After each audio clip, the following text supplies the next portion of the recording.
right, top of the morning to you, Raleigh, North Carolina.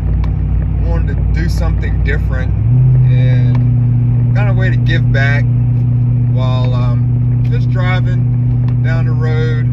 So I won't really be looking at the camera that much because I gotta focus on the road. People out here running across the road. All this traffic, crazy.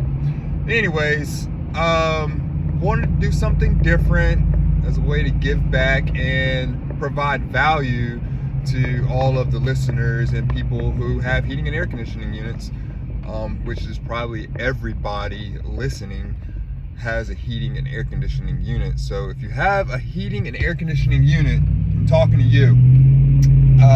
So I was gonna give you some tips. Look out for me in the future. Every time you see me driving in my car, probably giving you some tips. Listen out for it. It can save you a few $100s, a few $1,000.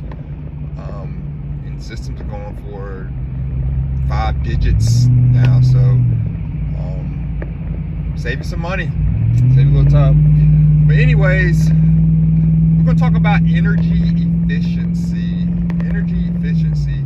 I know energy efficiency is something that a lot of homeowners, ask about, and it's something that they're interested in because it costs money, to run your house. Nothing's free. Energy, it costs, and you got to be comfortable. So how does energy efficiency play a part in our systems today with respects to the heating season? So with the heating season, we have two different types of, well, there's more than two different types, but in our area, in Raleigh, North Carolina, we have mainly two different types of heating systems. We have a conventional style of heating system, which is a gas furnace, and then we have a heat pump, which also does cooling and does heating. Inside of that heat pump, though, you're going to have a secondary source of heat.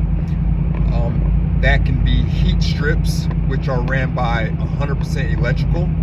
It could be that it comes with a gas furnace, which will make that system a dual fuel. It's kind of like a hybrid system. You have a heat pump and then you have a gas furnace that goes with that heat pump system. Dual fuel system costs a little bit more, but definitely worth the budget, especially if you live in a rural area where your gas is LP gas instead of natural gas. If you have natural gas right now is relatively cheaper and affordable. I have natural gas at my house. I have a gas furnace, and it doesn't cost as much as running electrical heat strips to heat your home. So yeah, let's get into it. So the gas furnace, in my opinion, is the best source of heat as far as feeling heat. When you turn that gas furnace on, you feel that heat coming out. I mean, it's probably coming out the vents anywhere up to about 120 degrees, coming out. Compare that to your heat pump, which gets a lot of, slack or, complaints, nuisance calls, especially from people coming in from up north from a colder climate, who are not really used to having heat pumps in their system because of the air temperature. The air temperature of the air coming off the heat pump is going to be, it could come off under our skin temperature. So it can be like less than 97, 98 degrees, 96, 95 degrees. And when something comes in contact with your skin that's warmer than your skin temperature, it's going to feel colder. So you get a lot of calls with heat pumps, and it's like, hey, it's blowing cold air, it's not blowing warm air, it's kind of drafty, but the air coming out is warm. It's just not warmer than their skin temperature, so it feels cooler. I mean, we don't set our homes to 90 degrees of heat, so if the air coming out is 90 degrees, it's going to start replacing some of that cooler air, and it's going to warm the home up to whatever you have it set to, 70 to 75, then it's going to cut off. So you really don't need that hot heat. But if you don't have it, you have a heat pump, you just have to know. You just have to know, because it's going to feel a little drafty, it's going to feel a little cooler to your skin. So it's just one of those things. So I say that to say, 'cause we're still talking about energy efficiency, and that heat pump system, it saves a lot of money. And as far as, you don't have to use LP gas. But yeah, it saves a lot of money.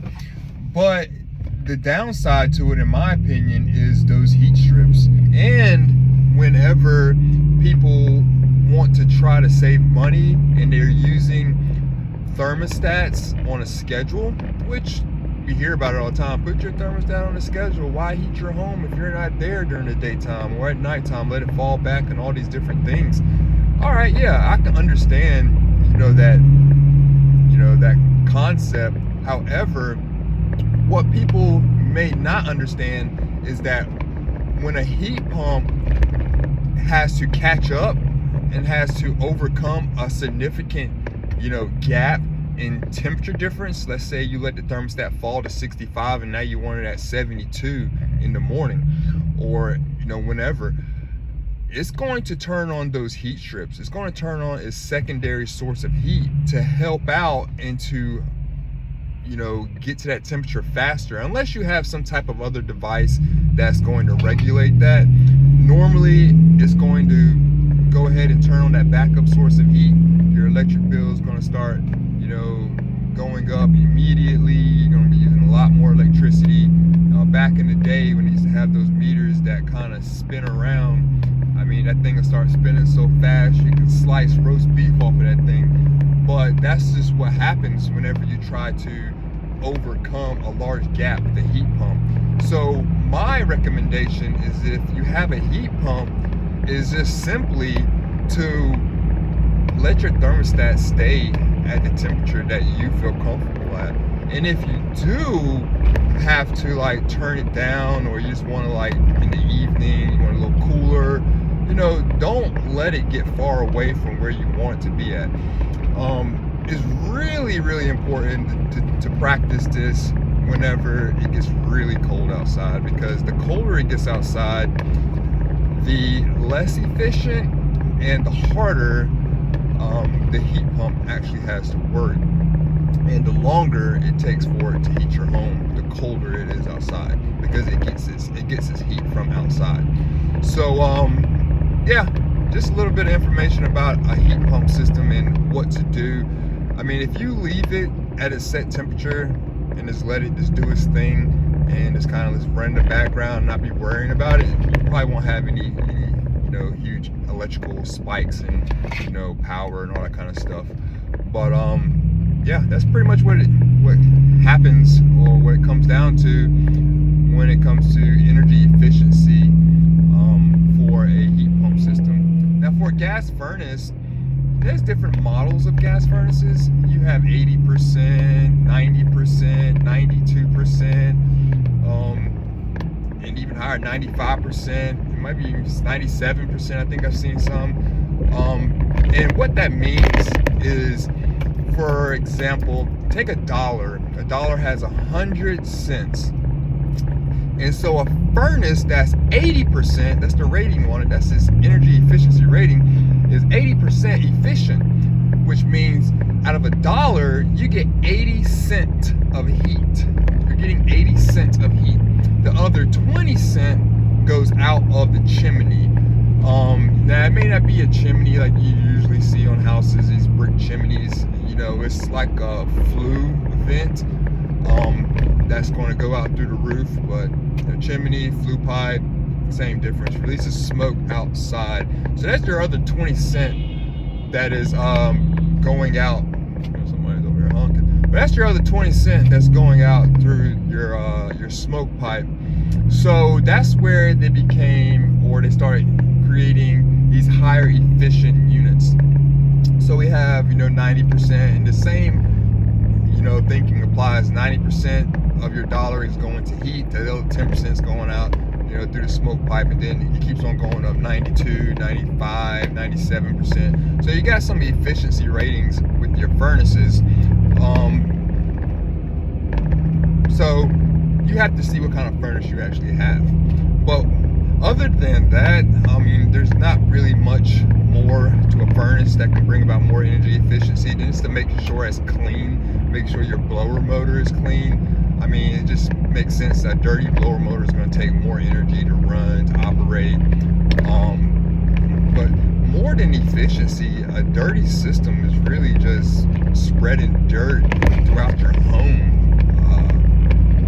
I mean, you just have to like keep it clean. I mean, once you know that spreads like all the air throughout your home, you want to kind of keep all that stuff inside there, you know, as clean as possible.